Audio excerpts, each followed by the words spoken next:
Bismillahirrahmanirrahim. Assalamu alaikum, my students and my viewers. Today, our topic is relationship of biology to other sciences. Relationship of biology means the interrelationship among different branches of sciences cannot be denied.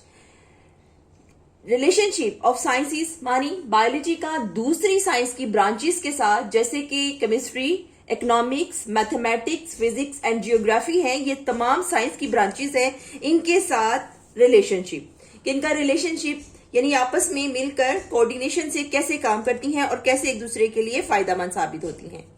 Biology includes information on various aspects of living things, but these information related to the other branches of sciences as well.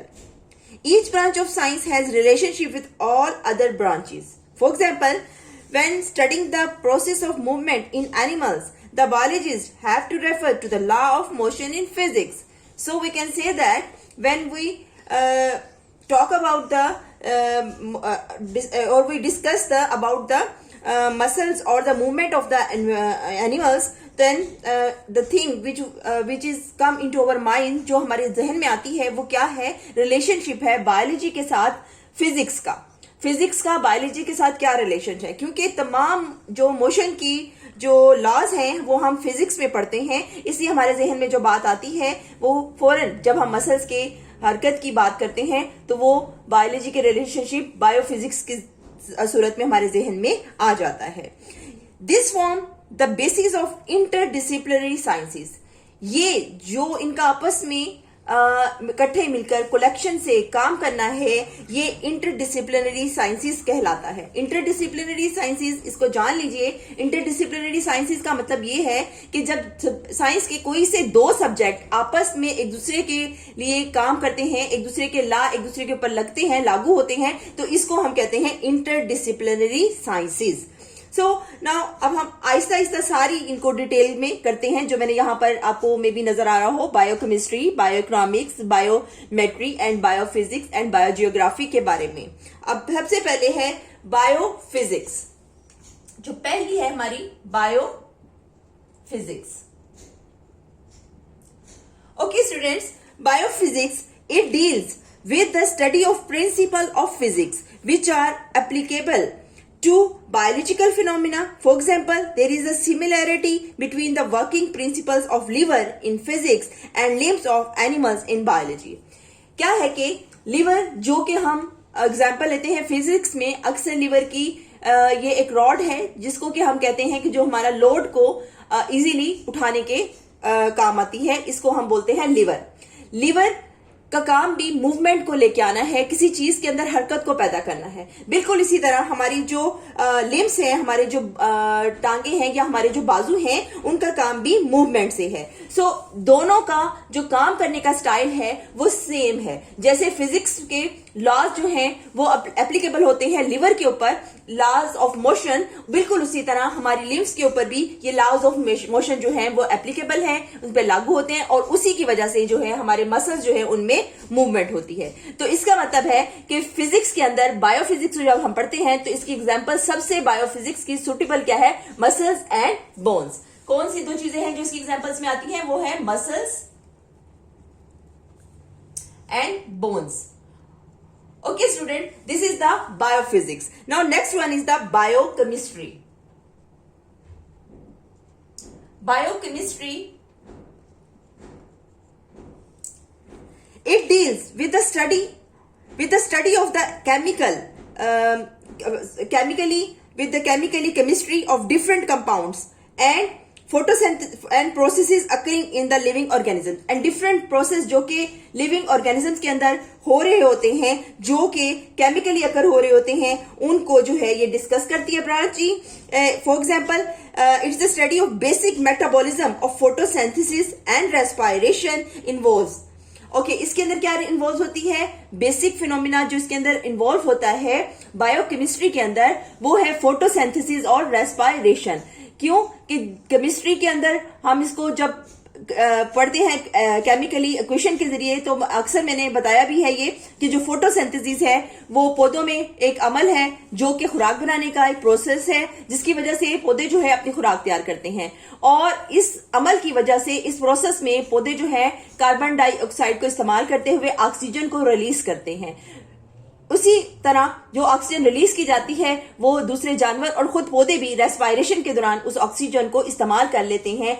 तो ये जो chemically change हो रहा है chemistry के अंदर हम इसको स्टडी करते हैं, इसको हम बायोकेमिस्ट्री के अंदर भी स्टडी करते हैं। इस तरह इन दोनों सब्जेक्ट का आपस में बहुत जबरदस्त रिलेशन क्रिएट हो जाता है, इसे हम कहते हैं biochemistry. Now the next is the biomathematics और बायोमेट्री। बायोमैथमेटिक्स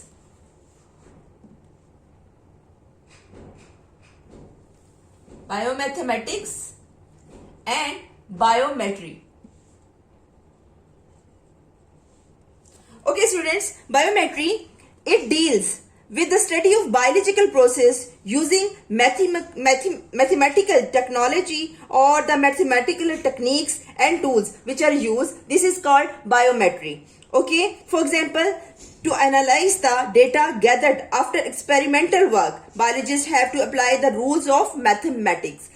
बायोमेट्री, इसमें किया क्या जाता है कि जो है डेटा कलेक्ट किया जाता है किसी भी चीज के मुतालिक, जैसे कि हम बायोलॉजी में हम कहते हैं जी हमने क्रॉप्स को ग्रो किया है, जो फसल जो है वो किसान जो कहता है मैंने फसल जो है इतनी ग्रो की है, तो उसको उसने एनालिसिस करना है कि उसने परसेंटेज निकालनी है उसकी कि उसकी जो ग्रोथ हुई है इस ईयर्स की पिछले ईयर्स के मुकाबले में कितनी है। तो वो इसको जब स्टडी करता है तो वो मैथ्स को साथ में रिलेट करता है और वो डाटा एनालिसिस करता है इससे अपना, और वो जो डाटा एनालिसिस किया जाता है इस तरह हम इसको कहते हैं कि ये मैथमेटिक्स की एक ब्रांच के साथ ताल्लुक हो जाता है बायोलॉजी का, इसलिए इसको हम कहते हैं biometry.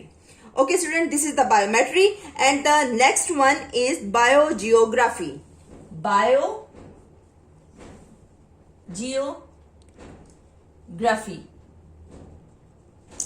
Biogeography, it deals with the study of occurrence and distribution of different sciences of living organisms in the different geographical regions of the world.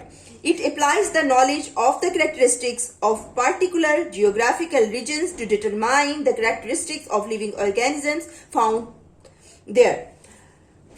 ये बायोजियोग्राफी, इसका मतलब क्या है कि जानदार बायो जो लिविंग बीइंग हैं, जो लिविंग थिंग्स हैं, वो कहाँ कहाँ जो हैं बायोजियोग्राफी के अंदर हम जो है अर्थ के मुतालिक जो अर्थ के जियोग्राफिकल कंडीशंस को जानते हैं। जियोग्राफी एक ऐसा सब्जेक्ट है।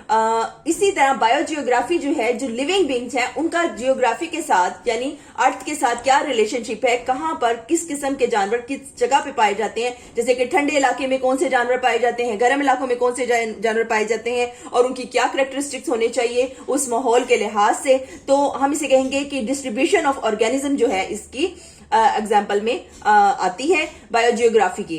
तो जियोग्राफी के साथ भी हम जब बायोलॉजी को मिलाकर इंटर रिलेशनशिप क्रिएट करते हैं तो ये हमारी बायोजियोग्राफी बनती है, जियोग्राफी के साथ जब हम बायोलॉजी को डील करते हैं।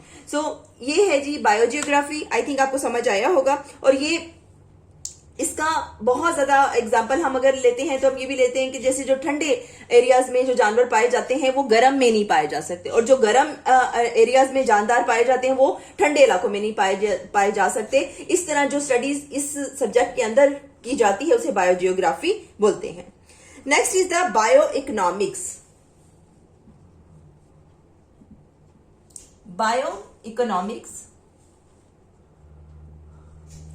Bioeconomics, it deals with the study of organisms from economical point of view. For example, the cost value and profit value of the yield of wheat can be calculated through bioeconomics and benefits or losses can be determined. Okay, इसमें क्या है कि क्योंकि economics एक subject है science का जिसमें कि प्रॉफिट और लॉस के बारे में बात की जाती है कि हमने किसी चीज को अर्न करने में कितना उससे प्रॉफिट हुआ है कितना उससे लॉस हुआ है, इसको जो है हम इकोनॉमिक्स के अंडर पढ़ते हैं, जब इसको बायो के साथ रिलेट करते हैं, जब इनकी इंटर रिलेशनशिप होती है, तो इसमें जो इधर भी वही एग्जांपल आपको दी जा सकती है कि जो कितना प्रॉफिट हुआ है किसी जो है फसल को उगाने में, प्लांट को उगाने में, या किसी जानवर से कितना जो है प्रॉफिट हुआ है, वो उसके प्रॉफिट को, या फिर कोई लॉस हुआ है, तो जब उसको इसके साथ मिलाकर, इसके साथ रिलेशनशिप करके स्टडी किया जाता है, यानी बेनिफिट्स और लॉसेस जो हैं, इसको हम कहते हैं बायो इकोनॉमिक्स। ये बायो इकोनॉमिक्स की स्टडी है। इस तरह से हम कह सकते हैं कि हमारी बायोलॉजी का इन तमाम सब्जेक्ट्स के साथ, geography, chemistry, economics, mathematics and physics, इसके साथ एक खास रिलेशन है, और ये रिलेशनशिप जो है तमाम साइंसेस का आपस में होता है, और इसी की वजह से तमाम सब्जेक्ट जो है बेसिकली तो इनकी जो जद है, जो एक है, वो है साइंस, और साइंस के अंदर ये सारे सब्जेक्ट आपस में एक दूसरे के साथ कोऑर्डिनेशन करते हैं, और जो है हमें इससे फायदा होता है। इस तरह हम स्टडीज को लेकर आगे चलते रहते हैं। ओके स्टूडेंट्स, आई थिंक आपको ये टॉपिक समझ आया होगा, और अगर आपको ये मेरा टॉपिक समझ आया है तो प्लीज मुझे लाइक जरूर कीजिएगा और सब्सक्राइब कीजिए मेरा चैनल। इंशाल्लाह ताला हम अगले नेक्स्ट टॉपिक से इसी तरह चलते रहेंगे। अल्लाह हाफिज।